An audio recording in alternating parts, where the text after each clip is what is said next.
Matt worked as an unskilled casual labourer. There were thousands like him in Dublin, glad to get work and to put up with the conditions that would be unthinkable today. Matt was frequently employed on a temporary basis by T&C Martins, the timber merchants. Later he was made a permanent employee of the company. He worked in the yard where the timber was creosoted. His task was to carry the planks from the timber stacks to where they were creosoted and to thrust them into the steaming tar vats. It was heavy and dirty work. At the end of the day, you'd reek of tar.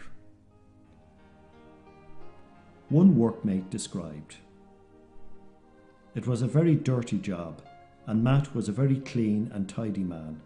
He liked to be spotless. Matt wanted to look his best when going to visit the Blessed Sacrament. It took him a long time washing himself and taking the tar marks off his clothes before going on to the church." Matt would drop in to St. Lawrence O'Toole's Church, Seville Place, on his way to work to greet the Lord, and again on his way home. In 1900, there was a strike of 500 Dublin dockers. At that time, Matt was a temporary employee of the port and docks, and his name is on the list of the 42 workers from that concern who went on strike. The dispute dragged on for most of the summer. Finally, the men, dispirited and beaten, drifted back to work in batches of 5 or 6. The men had lost several weeks' wages and saw no prospect of their modest demand, a rise of 6pence a day, on their daily pay of 4 and 6pence being met. Matt Talbot did not go back when the strike ended.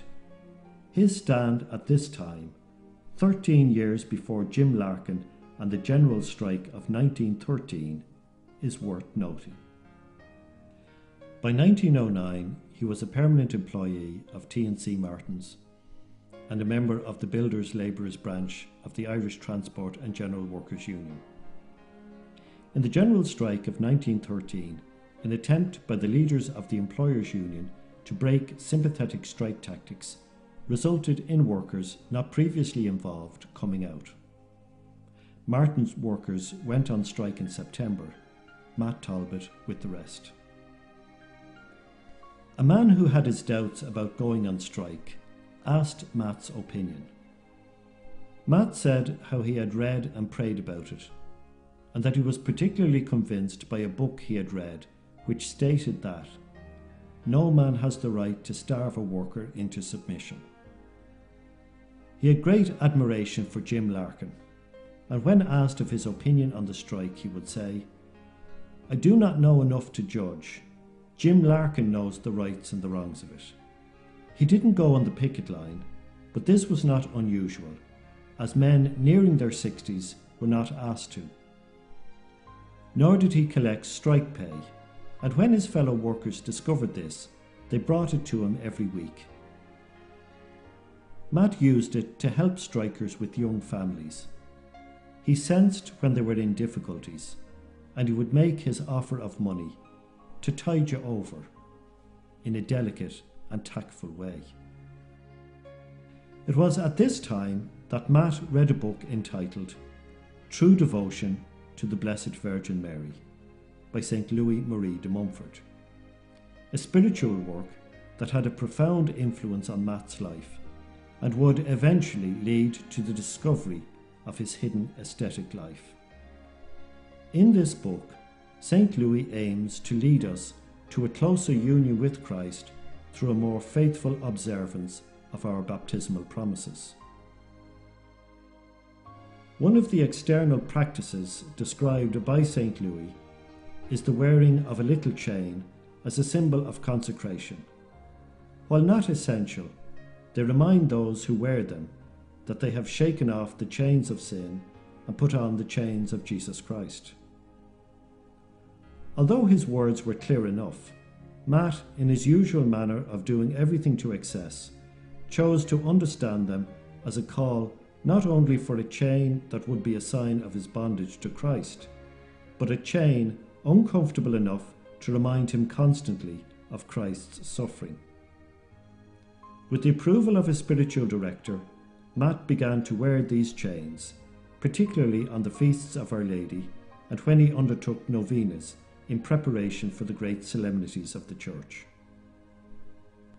Whatever remained of his wages after paying his rent and buying the little food he allowed himself went to the foreign missions and other charities. He also saw when neighbours were in need and he came to their aid. Of all the charities he supported, the one which inspired him most and to which he gave the greatest amount out of the little he had was the Maynooth Mission to China, later known as the Columban Fathers.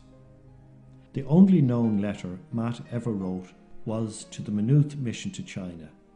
Matt was very ill at the time, in December 1924, and in a very poignant and moving letter, Matt writes, "Matt Talbot has done no work for past 18 months. I have been sick and given over by priest and doctor. I don't think I will work any more. There's £1 from me and 10 shillings from me sister." The donation was the last of Matt's little savings. The previous year, Matt had fallen ill and had to go to the Mater Hospital. Dr. Henry Moore diagnosed heart and kidney ailments. He persuaded Matt to enter the hospital for treatment. Matt was suffering from heart disease, having nearly died from a heart attack. He eventually recovered and, after a few days more, was allowed up. Sister Mary Dolores McDermott, the sister in charge of St. Lawrence's ward, when Matt was a patient there in the autumn of 1923, recalls being alarmed when unable to locate Matt, and having searched the hospital, he was found in a corner of the chapel praying. When she told him of the panic he had caused, he replied with his usual quiet smile, "I have thanked the nurses and the doctors, and I thought it only right to thank the great healer." In March 1925, Matt returned to work. His fellow workers had agreed to leave him with the lighter tasks around the yard. Even though Matt was not well, he didn't change his daily routine, except that on Sundays, in obedience to Dr. Moore's instruction, he took a little food after early Mass before attending the later Masses. Despite his ailing health, Matt still attended early morning weekday Mass.